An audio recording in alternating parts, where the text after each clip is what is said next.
are starting, at least I'm encouraging and thinking on our staff side, to bring all the weighty legal items forward for consideration early, so that when there's action needed, people are not needing to study them. So this could be a delegation of responsibilities in each jurisdiction's team, get the attorneys to dust off the JPA language that we have and understand any specific concerns, or, there were some suggestions today about ideas of amendments that might be added, all of that.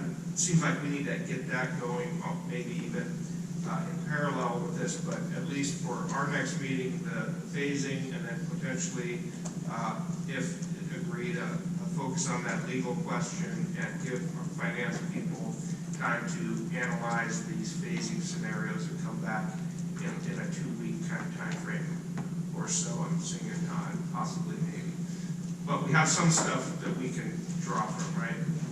So that would be what I would say: phasing, legal, and then a financial kind of sequence. So just to respond from the City of Marina, having read that former JPA proposed language, we will not sign it without knowing exactly what we're committing. It commits the general funds of every permittee, makes all of us permittees. So my suggestion in postponing the JPA as to its function for this habitat conservation plan until you know what that plan is and what you're committing to, no jurisdiction should sign an agreement.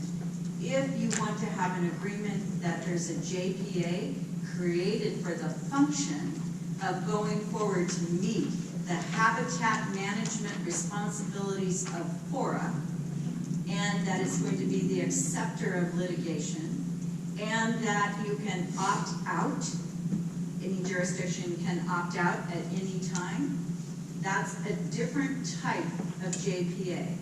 And that's where my distinction was, to Ian's point, to Dino's point, is we're here trying to make it work, but we're not signing a contract that looked like the last one that put our general fund at risk. And that's going to be a great part of the discussion. So I think really looking at the agreement that's out there, see where you need to redline it, rewrite it, whatever it is, so that we can have the discussion